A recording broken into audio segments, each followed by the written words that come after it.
తెలుసు? హే, నా భర్తే అతన్ని పరీక్షించాడు. మరియు అలా అయితే యేసు ఎలా తనను బ్రతికించింది నీ భర్త చెప్పగలడా? అప్పుడు ఆకాశంలో అలా ఒక మెరుపు మెరిసింది. అది సరిగ్గా సమాధి పైన మెరిసింది.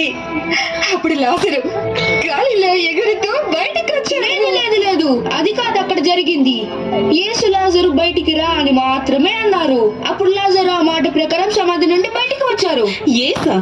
బాబు, ఈ అర్థం లేని మాటలు మేము నమ్ముతాం అనుకుంటున్నావా? నేను నిజమే చెప్తున్నాను.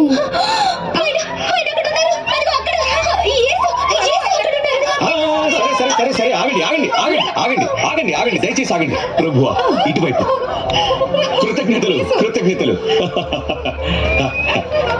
రండి ప్రభు, రండి ఇటువైపు రండి. మీరు యేసుకి శిష్యులా? నా చెల్లెలు చాలా రోజుల నుంచి మంచం మీద నేను యేసుకి తెలియజేస్తాను. కృతజ్ఞతలు, చాలా కృతజ్ఞతలు మీకు. చూడండి, మేము చేయగలిగినంత సహాయం చేస్తాం. దయచేసి యేసుకి ఈ విషయాన్ని నేను తెలియజేయండి. సహాయం చేస్తాను, కంగారు పడకండి. నా గురించి కూడా ఒక మాట చెప్పండి. ఓ తప్పకుండా, కంగారు పడకండి, మీకు సహాయం చేస్తాను. మీ అందరికి త్వరగా లోపలికి రా. సరే, నేను వస్తున్నాను. కృతజ్ఞతలు.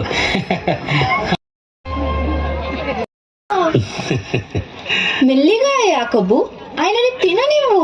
మరేం పర్వాలేదు, ఇదిగో తిని తీసుకుని తిను. ఓ కృతజ్ఞతలు. యేసు, నేను పెద్దవాడిని అయ్యాక నేను కూడా నీ శిష్యుని అవుతాను. పిల్లలకి అన్ని కన్నవారి లక్షణాలే వస్తాయి కదా పేతురు.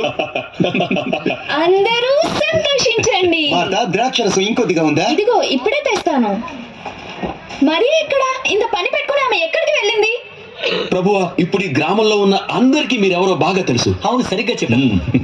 మరియా, ఇప్పటి వరకు ఎక్కడున్నావు? మరియా,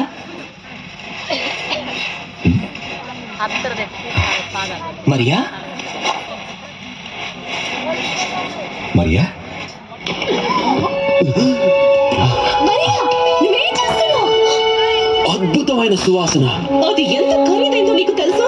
నీకు మతిపోయిందా?